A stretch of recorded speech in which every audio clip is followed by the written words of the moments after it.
Angèle était l'invitée des rencontres du Papotin ce samedi 20 mai sur France 2. Au cours du long entretien accordé aux journalistes de la rédaction, la chanteuse belge est revenue sur la question de sa sexualité. Les grandes vedettes enchaînent dans les rencontres du Papotin. L'émission de France 2 a déjà accueilli, entre autres, Emmanuel Macron, Virginie Efira ou encore Josiane Balasco. Excusez du peu. Ce samedi 20 mai 2023, la chanteuse Angèle se prêtait au jeu de l'interview face aux formidables journalistes de la rédaction du Papotin. Mise en confiance par l'atmosphère de l'Institut du monde arabe, la jeune artiste belge de 27 ans n'a éludé aucune interrogation et est notamment revenue sur des questions posées autour de sa sexualité. Les rencontres du Papotin, Angèle ne voit pas de différence entre garçons et filles d'une touchante pudeur. Angèle n'a pas voulu indiquer si quelqu'un partageait sa vie. Elle n'a toutefois pas esquivé la question concernant son orientation sexuelle.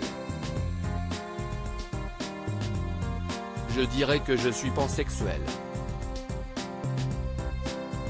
Je peux tomber amoureuse d'un garçon, d'une fille, d'une personne non-binaire ou transgenre, explique-t-elle. Et comme le sujet semblait intéresser les journalistes, la jeune femme a dû continuer. Le sentiment amoureux, avoir des papillons dans le ventre, que ce soit avec une fille ou un garçon, si est-il la même chose pour moi. Angèle évoque sa vie sentimentale. J'ai attendu 23 ans avant d'avouer que j'étais amoureuse d'une fille. Un journaliste, visiblement bien informé, continue dans cet axe de sujet en demandant pourquoi Angèle n'avait pas tenu informer sa grand-mère de son orientation sexuelle. Parce que je ne le savais pas tout de suite, répond sobrement la sœur de Roméo Elvis. Entre ce qu'on ressent et ce qu'on s'avoue, il peut se passer des années. J'ai attendu 23 ans avant d'avouer que j'étais amoureuse d'une fille, explique-t-elle, avant de rentrer plus dans les détails. C'était la première fois que c'était clair avec une femme. Là, je n'avais plus envie que ce soit un secret, se remémore-t-elle. Pour conclure, l'artiste a tenu à finir par une dernière pensée profonde.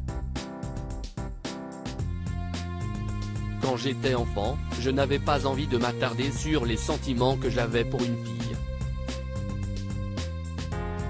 J'avais l'impression que ce n'était pas normal, les gens le pensaient aussi, conclut-elle en indiquant qu'elle pense qu'il est normal de tomber amoureux de n'importe qui, tant que si est consenti. À lire aussi c'était d'une très grande bêtise. Virginie Efira raconte l'humiliation qu'elle a subie par un professeur dans les rencontres du Papotin.